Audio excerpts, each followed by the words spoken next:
तुम्हा सर्वांचं माझ्या YouTube चॅनलवर खूप खूप स्वागत। मी आहे डॉक्टर स्नेहल कलजी। आजचा विषय आहे अपचन, ॲसिडिटी किंवा गॅसेस होणं। तर हा विषय सगळ्यांसाठी खूप कॉमन आहे। आपल्या बारीक बारीक चुकांमुळे ॲसिडिटी होणं किंवा पोटात गॅसेस होणं हे अगदी कॉमन असतं। पण हीच लक्षणं जर वारंवार होत असतील आणि दीर्घकाळासाठी होत असतील तर मात्र लक्ष देणं खूप महत्त्वाचं आहे।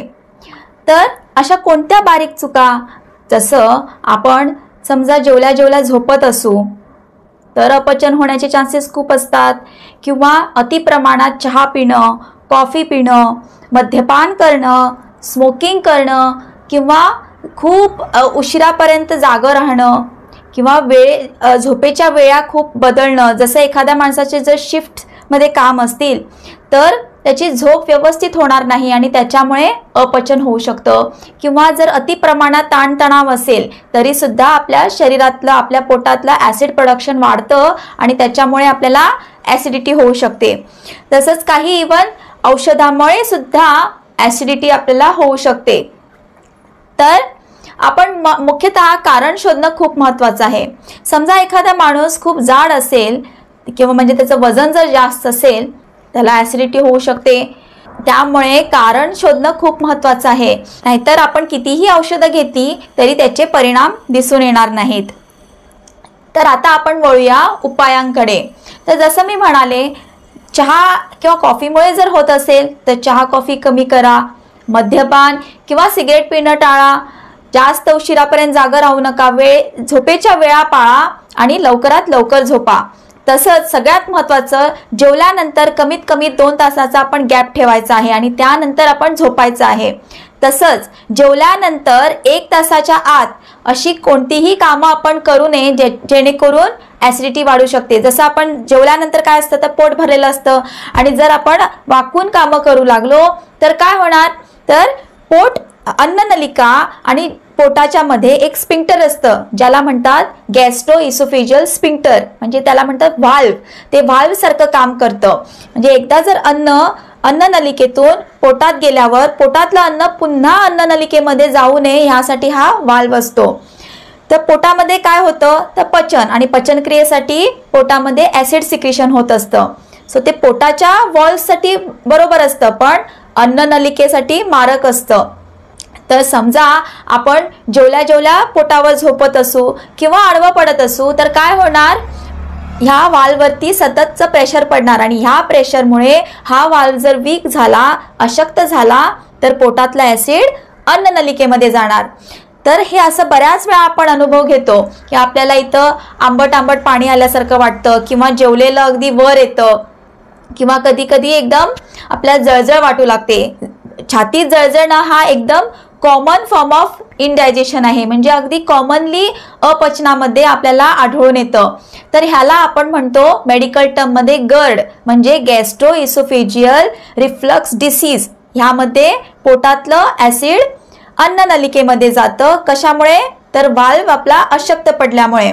आणि हा जर आजार दीर्घकालीन चालला तर बॅरेट्स डिसीज नावाचा आजार होऊ शकतो, ज्यामध्ये अन्ननलिका कायमची बिघडू शकते आणि इवन आपल्याला कॅन्सर होऊ शकतो।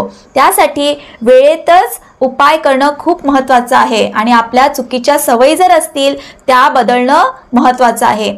चला तर वळूया आता आपण काही होमिओपॅथिक मेडिसिन्सकडे। होमिओपॅथी ॲसिडिटीमध्ये खूप चांगल्या तऱ्हेने काम करतं।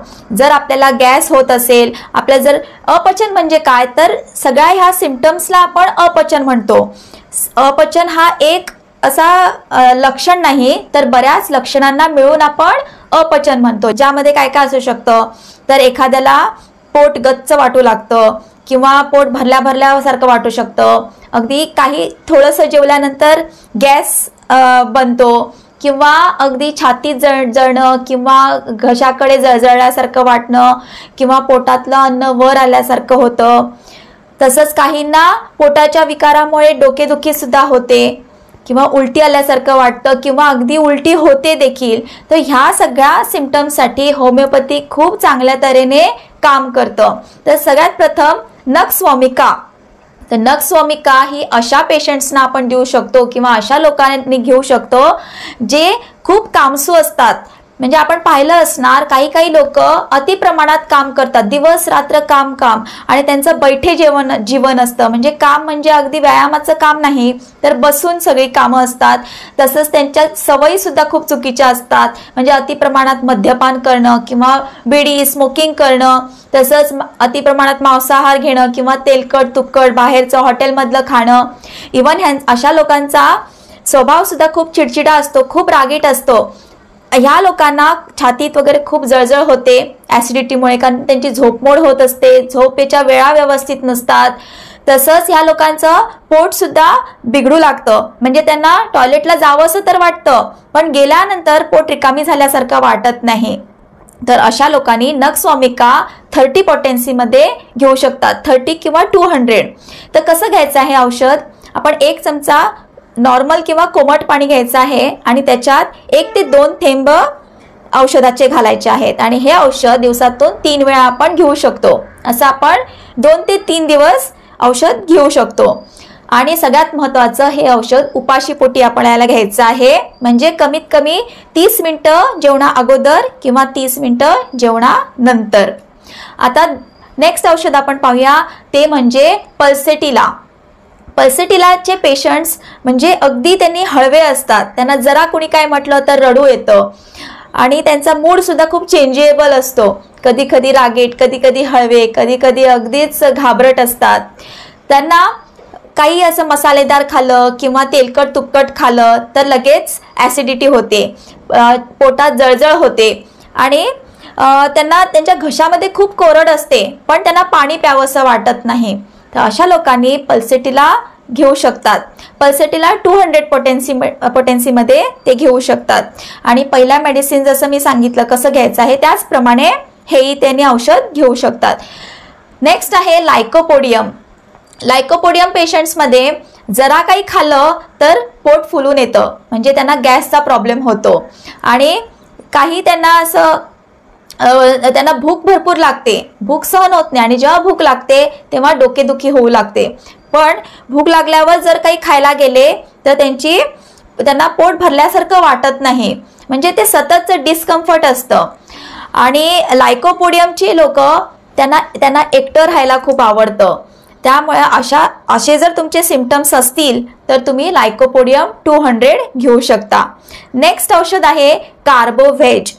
कार्बोव्हेज गॅसेससाठी अतिउत्तम असं औषध आहे.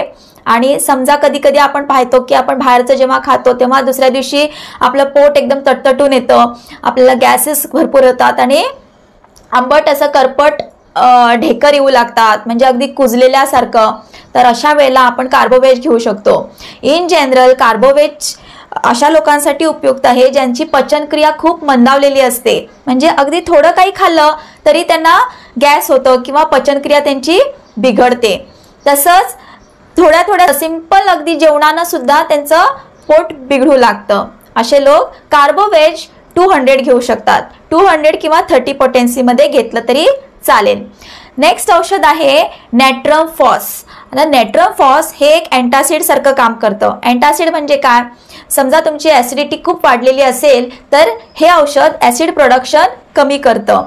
नॅट्रम फॉस आपण 3x किंवा 6x पोटेन्सीमध्ये घेऊ शकतो. तर ह्या गोळ्या थोड्या मोठ्या असतात. ह्या 4 गोळ्या 3 वेळा दिवसातून आपण घेऊ शकतो. आणि जोपर्यंत आपले कंप्लेंट्स आहेत, जोपर्यंत आपल्याला त्रास होतो तोपर्यंत आपण हे औषध कंटिन्यू केलं तरी चालेल, काहीही साईड इफेक्ट्स नसतात. हे औषध आपण डायरेक्ट तोंडात घेऊ शकतो आणि चघळू शकतो किंवा थोड्याशा कोमट पाण्यात अगोदर गोळ्या विरघळून आपण पिऊ शकतो पाणी. जर आपलं पोट फुलत असेल किंवा वारंवार आपल्याला त्रास होत असेल ॲसिडिटीचा तर आपण हे घेऊ शकतो. नेक्स्ट आहे रोबिनिया 200. तर रोबिनिया पेशंट्समध्ये भरपूर प्रमाणात ॲसिडिटी असते, म्हणजे आपण हायपर ॲसिडिटी म्हणतो ना तसं. जरा काही खाल्लं की एकदम जळजळ होते. तर अशा लोकांनी रोबिनिया 200 घेऊ शकतात. सेम थोड्याशा पाण्यात त्याचे 1 ते 2 थेंब घालून दिवसातून 2 ते 3 वेळा ते घेऊ शकतात. मी आशा करते की माझा हा व्हिडिओ तुम्हाला आवडला असेल आणि जर आवडला असेल तर नक्की लाईक अँड शेअर करा. धन्यवाद.